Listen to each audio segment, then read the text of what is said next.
നടുവേദനയ്ക്ക് രോഗനിർണയത്തിനു മുമ്പ് ഡോക്ടർ ദയാവധത്തിന് നിർദ്ദേശിച്ചു. നിരസിച്ച രോഗി സൗഖ്യം പ്രാപിച്ചു. വിദേശ രാജ്യങ്ങളിൽ ദയാവധം എന്ന പദ്ധതി അതിവേഗത്തിൽ വർദ്ധിച്ചുകൊണ്ടിരിക്കുന്ന ഇക്കാലത്ത് സമൂഹത്തിന് കൂടുതൽ ചിന്തിക്കാനും തീരുമാനമെടുക്കുവാനുമുള്ള ഒരു വാർത്ത കാനഡയിൽ നിന്നും വന്നിരിക്കുകയാണ്.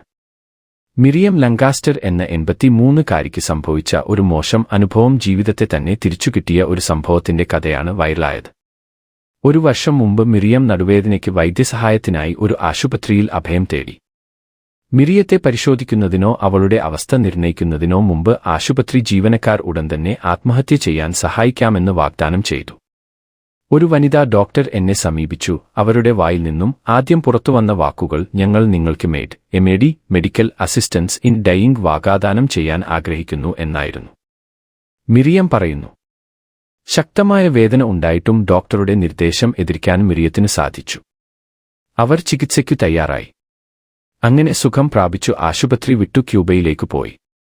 മകളുടെ വിവാഹം ആഘോഷിക്കാനും യാത്ര ചെയ്യാനും കുതിരസവാരി നടത്താൻ പോലും ഈ മാതാവിനു കഴിയുന്നു. കാനഡ തങ്ങളുടെ ദയാവധ പദ്ധതി വികസിപ്പിക്കുന്നതിൽ ശ്രദ്ധ കേന്ദ്രീകരിക്കുമ്പോൾ ഈ പദ്ധതി എതിർക്കേണ്ടതുണ്ടെന്നു ചൂണ്ടിക്കാട്ടി കാനേഡിയൻ പൗരന്മാർ ശക്തമായി രംഗത്തു വന്നിരിക്കുകയാണ്. മിറിയം ലങ്കാസ്റ്റർ എന്ന 83-കാരിക്ക് സംഭവിച്ച ഒരു മോശം അനുഭവം ജീവിതത്തെ തന്നെ തിരിച്ചുകിട്ടിയ ഒരു സംഭവത്തിന്റെ കഥയാണ് വൈറലായത്. ഒരു വർഷം മുമ്പ് മിറിയം നടുവേദനയ്ക്ക് വൈദ്യസഹായത്തിനായി ഒരു ആശുപത്രിയിൽ അഭയം തേടി.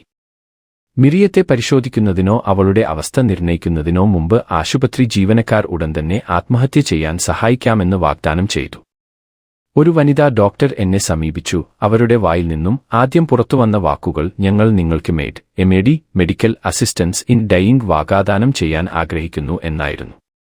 മിറിയം പറയുന്നു, ശക്തമായ വേദന ഉണ്ടായിട്ടും ഡോക്ടറുടെ നിർദ്ദേശം എതിർക്കാൻ മിറിയത്തിന് സാധിച്ചു. അവർ ചികിത്സയ്ക്കു തയ്യാറായി. അങ്ങനെ സുഖം പ്രാപിച്ചു ആശുപത്രി വിട്ടു ക്യൂബയിലേക്ക് പോയി. മകളുടെ വിവാഹം ആഘോഷിക്കാനും യാത്ര ചെയ്യാനും കുതിരസവാരി നടത്താൻ പോലും ഈ മാതാവിനു കഴിയുന്നു. കാനഡ തങ്ങളുടെ ദയാവധ പദ്ധതി വികസിപ്പിക്കുന്നതിൽ ശ്രദ്ധ കേന്ദ്രീകരിക്കുമ്പോൾ ഈ പദ്ധതി എതിർക്കേണ്ടതുണ്ടെന്നു ചൂണ്ടിക്കാട്ടി കാനേഡിയൻ പൗരന്മാർ ശക്തമായി രംഗത്തു വന്നിരിക്കുകയാണ്.